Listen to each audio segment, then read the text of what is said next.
world, in the advanced country, I believe it is possible for us to leapfrog technology. And for us to do this, we must have this mindset of possibility. We are always, timid in trying to do things that are not even done in the advanced countries. We think because it's not been done in the advanced countries, we shouldn't even try. But we can leapfrog them in many areas. Digitalization and the unique identity of people, we can better monitor this situation. Kai Ayagana Mampeni Abedi Chedia Wanukroya to Franka Diama any Pipia Manyokuno, Dr. Lahaji Mahamudu Baumia. Na kwasana sentro fo busa no ba kunsun so bai ya na wo mu busa se asane nsam a wo kan na me ba me hwe ma etuotua etua no Ghana se no me yansa kira ye bi wo mu na timi adonkofo kwom matua tro o meyi e-levy afiri ho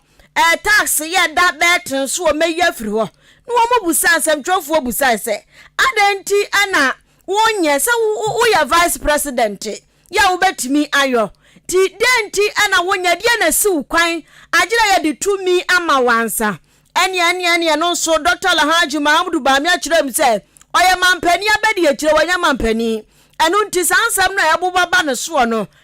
anu yi owodo no wonya mbeya mampani ana mampani no wateso ya his excellency na nado dankwa kufado onu de ye mate oya abedi akire enu nti no ototo asra Ghana fo so monto aba no emfa man se ne be ya 2 mini begira ne nsam a wahwe ade adisa adwuma we nyina da wasan so to ne nsam so bio ya no ochem se aya manifesto mu enkomo manifesto mu bo se ene de aya adwuma e wo Ghana oya vice president oni manifesto bia won twira manifesto da afei ene watintim ne manifesto a wo bon pese Ghana fo beto aba ma no na manifesto ni mu nsam wo de aya adwuma eno nti sa kwasane ya etoche no a wono na sam a owo eka eno no ne kurakura mu de tudwa bio ya no o kire mu se sampo no wamuwa amamuwa mu oya bibia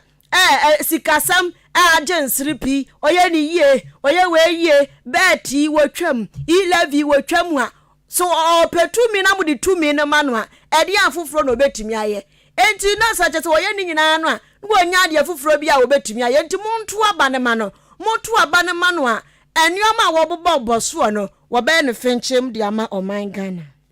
We wanted to do these tax reforms, import duty, flat tax, tax amnesty, and so on. Why don't I do it now? And why do I want to? I must have a manifesto. Otherwise, if I do everything now, if I could,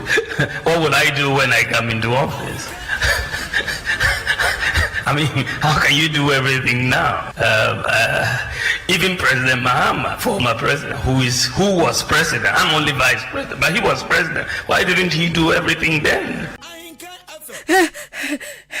Henia utie ye Ghana de shimambe. Aya mampeni abedi echedi watu franka. Edi amani Patriotic Party edi pipi abadoko Dr. Lahaji Mahamudu Bamia. Na wasansu tuasu bio yadu ochirem se.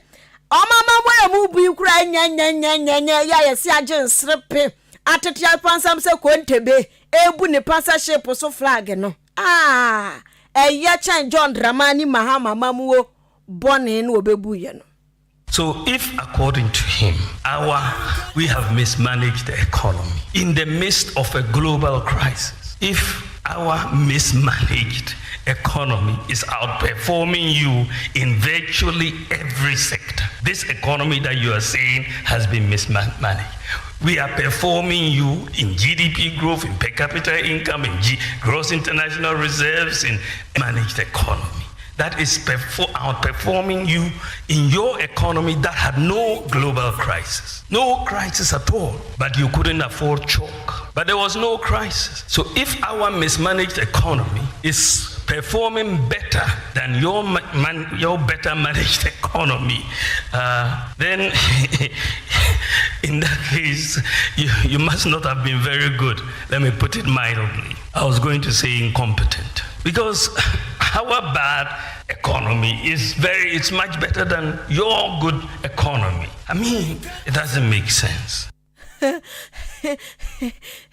Ani awutie ye Ghana de Simambe. Awano ana ya mampani abedi achire prempren. Wanu kroya na sansu 2 franc adiama New Patriotic Party NPP amanyokuno Dr. Alhaji Mahamudu Bawumia. Frankatuni ma NDC amanyoko owura John Dramani Mahama bribi atwam. No ana Ghana mampani. Ono so akeka nsem bi pa na wotwe awieye waba na omo dan manifesto di nano memeneda. Ewo winiba emfimfim mantemu ehonum fantifo ngo anti wokaka nsem honom wokọ efutum ehonum ko dan na di. Na no owura John Dramani Mahama kasa na okyere se asam ne krade ye ka yantu sabi na twene nso de wambo animu na kobọ nchen a eje kwa a ewo se nkaje gon no enje gon ebeje kwa na no kro opese o ka kire Ghana fo ni nan se Ghana abakosemu Fourth Republic obetumi aka ni pen se abanya waba aban a wama krono akoso bebrebe enada akoso bebrebe sika ajira sika fa nkrofon sase pa eye NPP mampeni na nado dankwakufu ado ene Dr. Bawumia amamwe osi krono akoso pa eno beti scandal we owura John Dramani Mahama say ade ye awudie kura no netisa aban penfa so de afrim osi COVID-19 bedani owo yade ye be eye asemkese ema wiase ni na enipa wi enipa yare enipa honkyerwom enipa hwere adwuma ebinum kwa hoyehiam ebinum di hye wu ya enam COVID-19 ti ema wo kwa soro mpo anya de ukwa adwuma anya de utu kwa anya de esanse social distancing ye mo wango obi so utumi bowa egu obi so no atawa sum ta ane a COVID-19 bremu enti COVID ba ya no edi asem kese ba papa ebe mo obi anwo kire no nyamsum na atisim na yo wafoi wo muntumi nko abonten ko ka nyame asem obetina fie untumi mpie wa na akohia no enti ha wo mu ni na enti COVID-19 ebe ya de bia ebadene kodando anase be ha Ghana papa enu wiase ni na nanu no owura John Dramani Mahama say NPP aban na nado danko kufu ada no wo mote so COVID-19 bai eyi ni ti wa fimpinu ni dunkru di owura fimpinu ni aduonu no amaye awudi ama wo na mom COVID-19 aye owu ade no ebedane mfaso ni nhira ema NPP aban esanse aban ne faso ete COVID-19 levy ya wo mojejeje eto a besi neni na no COVID ne yese ekọ na so Ghana obi atua COVID-19 levy yetua obi atua osi we ni na no so omunya anya so mo de yade papa bio nya so mo de siesa yaresa bia bi enya se bi mo de ku anche COVID-19 enya so mo de ye bibia fa yare no ho na mum sika na wo munya free COVID-19 mu no wo mo podwoi osi mampani na nado ene na fofo ni na busuafo ene chase kanidi aban no sa na mo ye no enti COVID na bedani owu asema aman so bebre nipa wu ya ebinum prepare ne de ka ho no ye de eba Ghana no ya aban ne fa ho etede enti eda no na oche so ote eyi levy de to so no sika eba ni na no ye hu ade a wom de ye wom adi sika ni na enti owura John Dramani Mahama say we ni na kan obi nti na oka se aban bia na penso krono ene dada ene sikaje ene sikadie akoso papa e wo Ghana abakosemu. This MPP administration has been the biggest political scam that has been pulled on Ghanaians since our independence in 1957. And I'll explain why. They were repackaged with ribbons and sweetly scented with enticing promises. Most Ghanaians will agree that Nana Akufo-Addo is indeed the president Ghana never got. And indeed, I dare say, his much-touted economic whiz-kid Vice President Dr. Mahmoud Bawumia is also the economic forces. The COVID pandemic, rather than being an adversity, turned out to be a blessing with a windfall for this government of almost 25 billion Ghana cedis of inflows, most of which were doled out to companies owned by family and friends. The majority of our citizens are convinced that our country Ghana is going in the wrong direction. Owura John Dramani Mahama toa so kan biem se odi ano to nchen a omen ya di kabamika bi amamu na ye adwuma. Yes, obia tumi chana adwen yes oba akofo oka ewo se obia di sudabi enya adwuma ewo Ghana oka obia tumi chana adwen enu nti osika mam ka bia mamu ne ade ye adwuma no sesi ano so nanim onyam atofom se team ana krono mom ene sikadie sikawia enu mom ne nanim onyam akosoro eno no so koba ne sa ka mam ka bi no ade asamba pe na se gidi bia ni mu ana sa aban no wonso omanfo ni mu gidie bia nti owura John Dramani Mahama se emaburu ni titru obia no ma imprempren wo gidie ewo aban ye wo so imprempren wo gidie ewo nimu owura John Dramani Mahama troso kan biem say oman bia betumpon a aban no ntumi nya ni na se de bu baby say oba akofo nchedamfo no aban onko ntumi ma enkofo adwuma nye ntumi nya nne ntumi nya chena okwama no ne mpo amayan kese agidin no onkofo bebira wo mu ye adwuma enya aban adwuma no mo ye eye binum adwuma mfidi adwuma roba adwuma mo abie ebia nade adwuma bi kata ya adwuma ba bia ye cars enkrofo nwuma mo abie no ana mo fa adwumayefo a mo nso edidi firi ono mo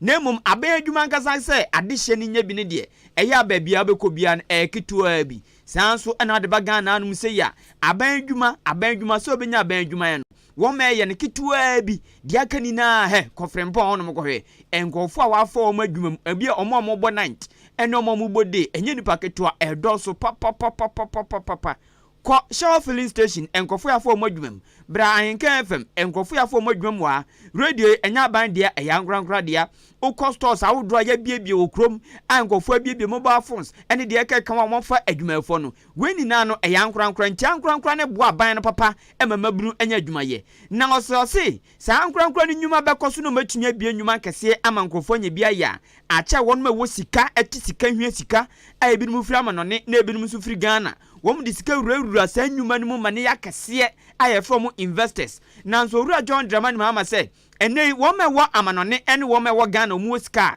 wom di sika rurawura nyuma no mo so anya mo fa so na ebi no so anya dwuma aye no investors no say nei wom ni na omudiom sika bewura enyuma mu a wom suro ewo mampeni na nado amamoy mu enu nto se mpempi oni investors kasa ensemo mo ka chana so mo twen se bia beto abanawi atu wie a no behu babie sunsanso ne beko ansa na wom behu ni se wom di sika bewura nyuma ewo Ghana anom betrum baby adwen.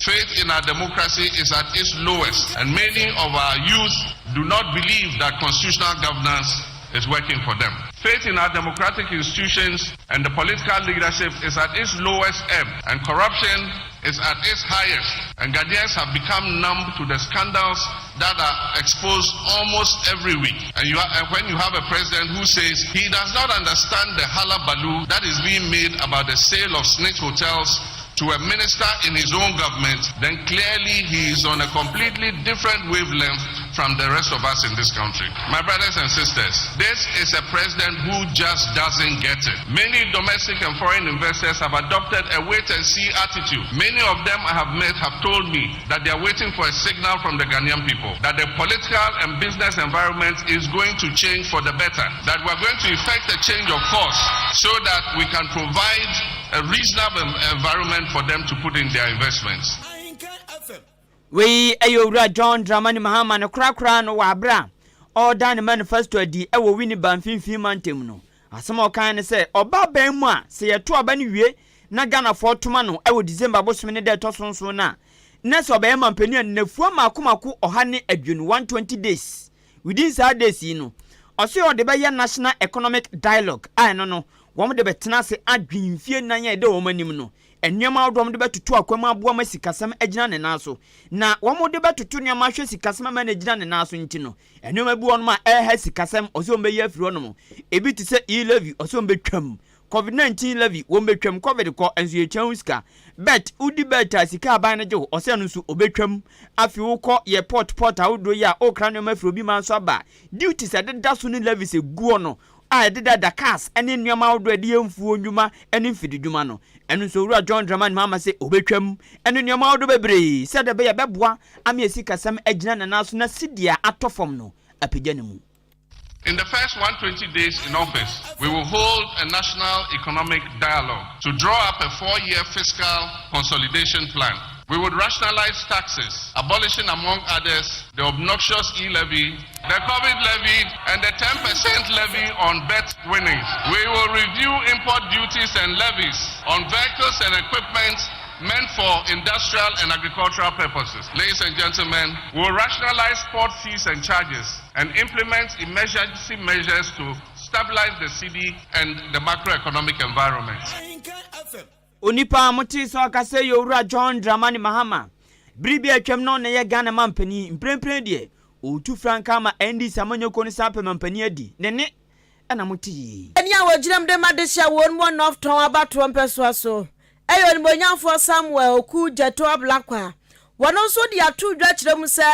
Any people manyokoi, wamama mu His Excellency Nana Danko Akufo-Addo, any Dr. Alhaji Mahamudu Bawumia mamu mubwe, ayeketa proye, dream, kankan ho ebonse tefu, nwo mudi mu dwuma. Na wose anu ntia ma omen abofom, yesi kasam nyina da, atoba ha, oman si kasam ono, say, sidi ne dollar baby o makwa akoduro no, emu awuram papa, ni nyina, ayeketa sha proye dream kankan ho a, aba we enye na dwensi wo obeko na emom, o say ya agro ni emu nhye mu kina nkofo mom no matu o magum, ya wonom edi wo man sika fuka na onibonyafo ku jeto bla kwa kire mu a eni dis amanyoko National Democratic Congress Frank Ekurani John Dramani Mahama ni nipa nyankopɔ ayi no so wambra no mbe yansa kiraye ewo Ghana amamuo eni amanyosem mu na wose wo kirekirem ama Ghana ni bia atiase se National Democratic Congress tumi bedi wono makache nyame adom January bosom na tosonson wa fimpinu ni aduonu nu mu a atadwufo wa mbete de oman ni sikasem na don be kura no yije na tumi aboa ma oman no so akonanimu prom wase John Dramani Mahama ye nipa bia ne ho ate wan efini ne kekaye bia nhya dani ne ho enu nti no wa ka de acha Ghana fo nyina ton no se muntoni bi na timi aboa mo man sika no wakora abiama yen ba ko ne beka I shall protect the public purse and I shall protect the public purse ka brofo kakaka to no oboa purse ni se sika wemu o eye 0.0000000 hwe wala sika bia ni purse ni enso so wo ba bebo elman no afoto ho ban nanso ye kase foto no hwe ni munti wo ka dia kire NDC fo MPP fo CPP fo PPP fo papa na patapa players obia se nyame ya adomo December bosum da tosonso momfa kokromoti nchire wiem na momfa nsi John Dramani Mahama nim setam no watimi aba bekora oman sika dia mamo wotowa ne nsam so bio ya no ochem se bano nipa watimi akoketa asehyenso a eye John Dramani Mahama na Nana Danko Akufo-Addo amabwe wase ni ministers na soafo ne dia na edisika wo mu disika so na Nana wadi kuntu aba be kuru omusu se ya Nicodemus no ape ba bia afa no ayusu brofo kakraka bi exonerated mi mawura we de ayebeye hwehwemu na wie no na ne ho afi se fita kwatani na okoto apumu a nyankopon adaro ma ne ho fiye no na Nana Danko Akufo-Addo sa ba pepe no oye we kwadi sika so mabrantie we de efi ni keka bia ni ne ho anhwehwemu bekoso awie no ne ho befi sa nanso John Dramani Mahama ye nipa bia sa wo wo no ho woni ne ho na mammomo nye na mammomo wonya hwehwani mu kwasi broni se favoritism bia enu nti no sa wo kwadi bone kwadi o man sika na wo na mammompo a wo beyi nani ama wo ne emra no edi ni se fenchem enti wasisi ya to abade ama obi a wo be corruption dia eye John Dramani Mahama o de sansam we nyina da kotu dwa abra na no meme eya ani di samanyoko no epa wo mutiri po manifesto ne ho ntoma ewo emfinfin mantamu. We must all recognize that the only way we can fight corruption, combat corruption, and defeat corruption is by having leadership which is trusted, which is incorruptible, which has the track record of being honest with the Ghanaian people. Character is key. Without character, the corruption fight cannot be won. Without integrity, the corruption fight cannot be won. And we all know that in His Excellency John Dramani Mahama, we have a leader who has that character, who has that track record to fight corruption and to defeat corruption. So as I stand before you today, the joy I have is that even though we have been depressed by intercepting on a daily basis the evidence of their corruption, the evidence of their looting, the evidence of their state capture, I am glad that with President Mahama, the final interception, the interception of our victory will happen on the 7th of December 2024. Nipa utini kai wanona ya mrasebe jeni ya wajiram de madisha wonmo nofton abatu ampeswaso. Onimonyafo Samuel Oku Jeto Ablakwa. Eya wia pram tobre akan kase wasugusu tie. Ewo. Ahenkan FM. What wasum papa no. For adwentrefa 0533898915. Text message and a WhatsApp yebekenkan among. Facebook live on so Samuel Dakun aka Kwame Nkrumah ode ho abochi amen. Ono so de atum yopo de achi ne fo adwentre efa honomo. Na afia ba yebeto no emu nsam doso. Abato bia nso ehia nipadom na ode adi nkunim akansie bia no se nipa ba kwa na mienu esi akanya wo apeso odi nkunim no e wo se onya nipa dodo na NPP amonyoko ni mprempe wom na wo aban mu na aban ya hunu se abaya ba beto no wo mo badu ono mu a se obi ka se mento aba ekobi ka se mento aba ekobi ka se meto a eya mpempe tu ba bia ha wo mo papa akwa se asantefo be ka se o ye nto aba afi ebe NPP fo isan se abakosem mu no se yeto aba asantemantemu die tese womanya hwe kura na nye NPP fo be ye hom chichemu aduosun 70% won beto amamu se wam e wasantemantemu akwa se framantemu voter region fo be kasa afia badie nyigalo ye nto aba eba ne sape NDC fo yem na bejo mo pram esanse Ghana anum se nina no framantem mantem ba kwa ye to aba NDC fo nyaba dodo pa efiri wonom na so ekoba ne se bia onfinfi mantem fo kasa mento aba eno no NPP ni NDC obi ansuro akiri esanse sa mansini we wo madwe no swing mind eswenge enyina fa ko udi agro ombetumi afa udi agro ombetumi so ato afa ha na sanso na oyi free mantem na oben kronkro ne asumko awodra samozrami fo kasa ye nto aba eya nipa kro no ana nipa opre no so emozrami ni a niyemhye no esanso nimsa anya mozrami ni kasa mento aba de oto yankobeto ama no na eko ba ko wo Ghana anum sei eye osumko memene dafo tese nyame bo aye beto aba ya fi a saada no besi memene da na womso de memene da de he uwu kura na bebo na mane na so e driver na aka so mefaw na onfa nipo no owu ntum nkwa udi agro bebu woni nchese dwe aden a sabat nya de obeye adwuma se memene da ni ya driver ni na obi bi wu a enkobo na mane sansa okobo na mane obeye mpo a onye mfi ni yam nti wa undu hospital na okunipa na dada se memene da bi ebie store na se memene da du me pacho sister se wan pacho me on view eye memene da oye ne de nya de beto ama onne ato ama ochina enti memene da fo de wo mu da kronkron de ye wo mu ni hu agrokra na afia bato no so ebesi memene da eno nam soma Seventh Day Adventist Church wo mu ababonten kire se saa da memene da na ye to aba afi no pa so mbe ja ho meda na to no mo epia kwa bonten akosa lai aden ya yekoto aba no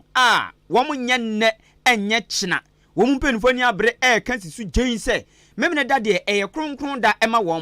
mu fa nya dwuma bia so hwefie unya dwuma bia nti memene da na ye to aba no omo nto aba ne nne ento aba ne china eno nam so ma Minister for Local Government, Decentralization and Rural Development onumnya for Martin Kwaku je mensa kosa papia babonten e de acho papa kwama memenda for say osrom se memene da ne du ana abato da ne du ne ekoto a ma omo nka se ye kronkron de se ahomede se ho anwanti wo mo nto aba no ose wo mada ozo mu nim se yo mama mre e wo musumu nanso saada na ye to abede ye akandifom bedi o mayanim ama amemo ni bi aka wo mo ne de opinyin se osre wo mo papa se wo mu fa bibia nto nche na saada memene da no wo mu na ngi bum angi twi ene trada enko ba bi ye to aba no na obi ankoto ne de odi okoto ya no abehefie ukoto ya no abehefie ne hunsampa udi ahomeda na mmom kasa wo nto de a owura eje kosa kyerese ebeye den papa se mbetumi aka ne gensem nina mo nto aba na memene dafo so Ghana anum sei se me ha mani nka enipa wo Ghana anum sei nina no memene dafo wom enenam 342,000 wom do so papa enyi se wom na aka so mo nto aba na se de asem ena eba ewo manmu enti oswafo ne de sede akwato wom anim se edupe wom nto aba no na mfa somdwe emra penyini ne dinsem woni na tudwa wa abra na dwumadie bi ekoso ewo Tachiman South West mensi no mu na ye memene dafo dwumadie ena moto nsafre papa yi ewo ase wo bono mantemu ena ode sansem woni na ekotudwa epa wo mo chew Debi ameka se me ye wo mi Romani na so SDA for atwemi amamako. Ye tachima hai SDA sorry beye 27 na sorry me wo dosronko enti omudwumadie me toto na se. Na no nkran anopa me sorry ye me ye morning devotion. Me bompa ye wie emle mintie news ntie mu na nibia ka se afi ye SDA for ye toaba me yem de me bram na na me tachima dia me ne SDA for ne ko se ba to dia me nko biem menya majai na mom member mount of blessing na me de betu ya nim na se ye bobo huna ne antiase nya adwuma na mama me nsa so abusia ye nyina ye gichirosem di na da konkro so de ye bedidi ni ewa awurade anim ye ntoto na seda nanso mesre se ni nyina mu no ye siesie awurade de a ye bepebre na ye so ye de se obi kase da ye to abato nti homeda som no obetoto na se amekra me ne nya adwene isan se o se ye di yankopon na ni die a ese fata de ma no na ya soso ye ma ye kra aduane eno ne ye soma ye beko mama kra ni aje. Minister for Local Government, Decentralization and Rural Development, Onimnya for Martin Kweku Eje Mensa Kosa, and Amotinini. Ghana de Shemamba Mayendi J. Marsha Beauty and Training Center. Ehwano anwofe nyina secret adwesu no. Boss braid, cornrow, knotless, obeba ma. Wigs, obe ama. Makeup, obetwi ama. Ti program bi a wo ye bia afre no. Ose odi akwanya so ato no ma wa pese osua bia so kire free. Na kire kwan e wa chemo dan community nursing training school kwan ne so. Bibia ni afre Marsha e wo 0208 309 581 0208 309 581 ana 0244 171 667 0244 171 667. Odi Media Network. Die beko so TV so, die beko so radio so, se obetie nwom amo akoma to yam, enoma bi home appliance de enoma bi a se uobi ofia depression, se ora ho, se wani nka, sa numa ni na ebeye twam kabea ama. Anya obehwe bibi o TV so a wani gye ho, wani beje pa, ubetie nwom, eche se enoma bebre, enoma bebre, enu nti na nei ama se ukofie bi na se oni TV, oni fridge, oni air conditioner, oni sanyo kitinkiti ya home theater, bonse fie no mo aye bote wani nka so wani nka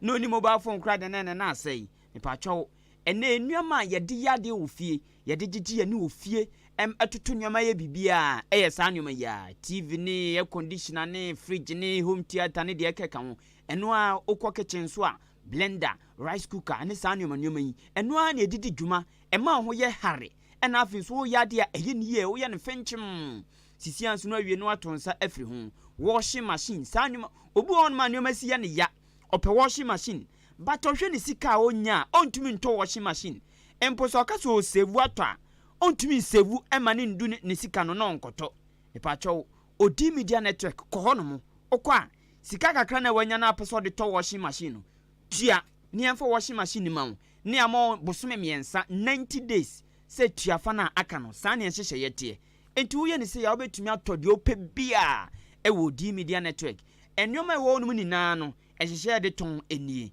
utia fa ne ye de ama ni amo 90 days bosume miensa na wo de atua ne kakran sa na Odi Media Network ODI ye nyoma hyehyɛ ye etie me patcho atemodan kwantanum ye ne Divisional Police Command MTTD ene di hwani mu ye tonton Nasco ene Zara brand Nasco ene Zara ehun nyoma ene tonton na Nasco ene Zara nso de ewiase ni na ye ka home appliance o ma eye no ye ka brand ba ko eye papa no mo nyoma gina so a entwe enyinama hoodin bebira eye Nasco ene Zara Nasco ene Zara enu ntibra beto TV ene sa nyoma wani na bi free akache na mo asum enyo me patcho freyen 0539 500 514 0539 500 514 oni Odi Media Network ODI Electronics endings also watch mu dan kwantanu yamfa manfo adwen chembre Facebook na mgina set dia wode aba wasi ni din aka breastfeeding ka ho abrante you need breastfeeding na wasi Mahama any NDC omo babio hwe eno so ye possible Mahama ne NDC omo babio it is possible. Francis Kaswada to so the abase Dr. Baumia ni policies no any ni visions na ni swade hunu no eda ho pefe na obebie nwuma nso ama mabu no ayampa ti munyini ndi obeboa mo Justice Kaswa ono nso hawa ho adanse na obedi no wo se JDM any NDC omuni hwe dada no ankomo dada no manifesto na hwe Teacher Kwadwo Tepanyina susu ono so se wo chia yen yo wo chia yen na wase incoming MP for Ahafo ano North Eric Nana Ajimai Prempensu wo chia no wase mumienja ese ye say ye bre ewa Mahama ho no ono no onhuru papa ujina he wase stop wasting your time. Oh, Mr. Mahama. Oh, okay. And to say Mahama mom enjoy say we wasting the time. Mahama as we wasting the time. Essence no teacher Kwadwo Tepa no. Wo hu se ba o mia be wini. Oso wo hu one vision. Yaw Isaac nso say o maya yiko kase ebo ne didam otie mfri achem aboabo. Ko mensa pillar 2 do me kwa benya constituency. O say NDC for manifesto no. Copy and paste. Nana Akuamwa Boatin so say breaking date ni die wurampo. It is possible. Na Andra Baumia any ensem twerofo nkita odie no. Yi nkofo bi to papa. Opari suhum ono nso se wochia honorable protozua incoming MP wo suhum wo se Baumia Andra ne nkwamo no ne nsem twerofo die emu da ho baba Mahama obuase wono so say yesterday Andra Baumia kire se wonim aja wa adwode oka enti ano so ho asem wa hanom sei ma me mfiri ho na me nko SMS dia we dia ba asanfo nyina anim ba akopɛ en wo say the lion face ni na kase ebon ya Ahenkan ye papa wa feel sa we say good afternoon wase yenkoso amwa dwumaden na ye bone yenkoso na yenka kire ba homia se onimu a entro eye wudisem papa entro eye wudisem na wama na alternative bi wase then thief B womanizer NC then nadre so papa madan madre so we na wo memma no minti ase see no womanizer ni thief ni de mahu na see no na minhu ade a wo twere nti wo se wono de ohu ni se ba wo miani kwan se na ni gye ho se oye trofo na nya gye na me ye try ndi me nya wudi ni na wo se wudi ni ne trofo omu nyina ye pe na akodi obi hu ntro ni ekunu a nyona ade sika tu ni minim so yes Bible said de na no so asinti duar baba wonue nti wo ne kromfo ne wudi ni nyina mu gyina one scale enti me wa dade a odi fri achima ye bi e de abane nti o se mama na ni nye ne ho sa we say Mahama se wo be ma a university for ice cream every Friday. It is not true. It is false. Free pizza to university on Thursday from Kebrako. Yo na lie. Where the Kebrako anya no kre. So Mahama so be ma ice cream ni pizza. Oh, we dear. Anya no kre sa. Di sini yakọ na menkwa asante atema mantia omutie pa na nyameboa September boso ne de tosonson seat September memeneda fiada sorry edikosi memeneda aye 7th Tiger Eye Football Club womo bo justify